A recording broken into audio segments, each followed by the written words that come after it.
What is, bar none, without a doubt, the most frustrating and challenging training gap for us to work with somebody? Hi everyone, I'm Coach Kyle of Freedom Running Club, and there's really no discussion when it comes to this. It really does come down to sometimes time. What does that actually mean?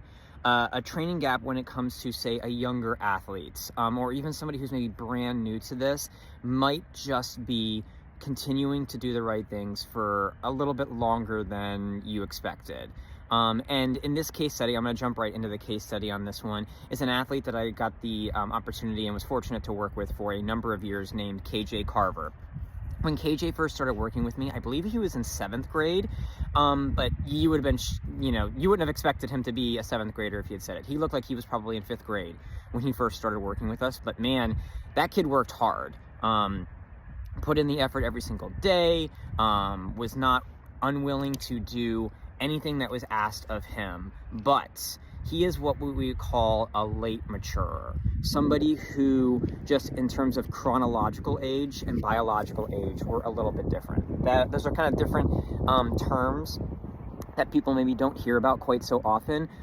Your chronological age is just how old you are, but your biological age is going to be a little bit different based on, you see sometimes kids will look like they're in, college when they're in, say, middle school. Their biological age is a little bit further on. In KJ's case, it was the other way around, and there's this really interesting phenomenon where athletes who are, their biological age is a little bit more advanced. You can be up to a year and a half, I think they say in the recent science, older than your contemporaries in terms of how you look and how you've grown, how you've matured, essentially. Those people tend to get a lot of the praise from, say, coaches, programs they're working with, because they're just physically stronger. But that doesn't necessarily mean that they're actually better athletes. It just means that they are a little bit more advanced in terms of how they've grown. And the real interesting thing is, the more recent evidence would say that those people that actually have a slower biological age, people that hit their max growth spurts a little bit later, actually have the potential to be much better athletes. And you might be thinking, how is that? Once you kind of hit those big growth spurts, the clock has really started on how big, physically strong you can actually be. So those people that hit those growth spurts really early don't necessarily tend to be the physically biggest people. They just hit those growth spurts early. Those people that are still growing a bit, just at kind of a less accelerated rate, once they hit that growth spurt, they had extra years of kind of growing before their bones fused and other things kind of happened in terms of that biological maturity.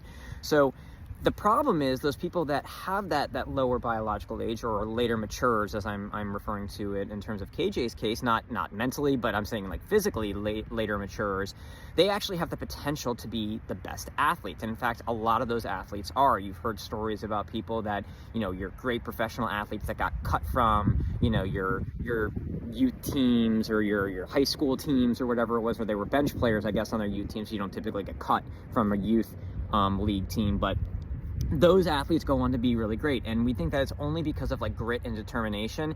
It's this phenomenon as well. And that's not to say anything against grit and determination. As I mentioned, this athlete I said with KJ had to develop that more so. And maybe that's part of it as well, because they've always were smaller, a little bit less physically mature than their contemporaries. So they had to develop that grit and toughness. And there probably is a connection there.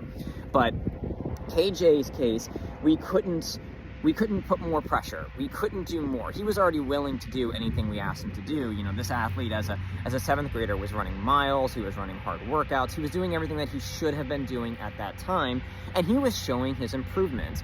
But he wanted more, and really what my job as his coach was to really just preach that patience, show where he was and where he was going. So even though he was doing things like running well in bigger races, maybe he made AAU nationals a couple of times in that youth group, but really we knew that, like, KJ, let's just stay patient. Your growth spurts are going to come. KJ is actually huge now. I'm going to show some videos of him. He's a college athlete now, and on their cross country team at Emory.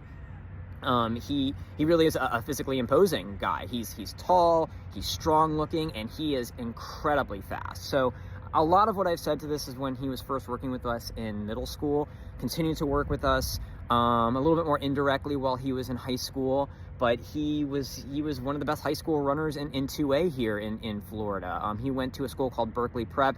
I believe he got 3 cross-country state medals, got 5, I think, track state medals, and was on a team that just was always one of the best ones in the state.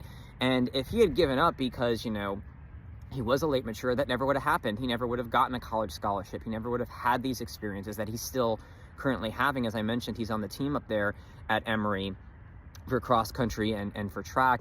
And it all kind of came down to, you know, not panic, you know, in terms of panic training. You know, we didn't need to give him more. We didn't need to give him harder workouts. We needed to do what was the right kinds of workouts for his age and maturation level, and be patient. And look at, you know, KJ, you were not able to do this in a race before, and look what you've just done. You know, we really kind of focus more on, you know, you versus you know, getting yourself to the point where you can actually, you know, look at it and see like all of that growth. And that's why I say this can really apply a lot of times to younger athletes because of that growth and maturation. But let's say you're somebody watching me talking into your phone right now, and you are just starting your training journey. You just started running. You're like, man, I really want to go out there and run fast times and everything, but, you know, I've been doing this for a few months. Your training age, which is another thing to look at, is very low. So we talk about biological age, chronological age here. Training age is the amount of years that you've been training. And if your training age is less than 1 year, you're going to have some patience too, because yes, you might be a physically mature adult, but your body's infrastructure is not used to this in that way. As I mentioned, KJ had been running since he was running with me before, but, you know, really, you know, high level training for 7-8 years now, something like that, even more than that, probably closer to 10 at this point. His training age is 10 plus. If you're somebody who's just started your training journey, just started running for the first time, and it's an amazing time to do it, running's at such a peak of popularity and it's such a rewarding thing, have that patience with yourself.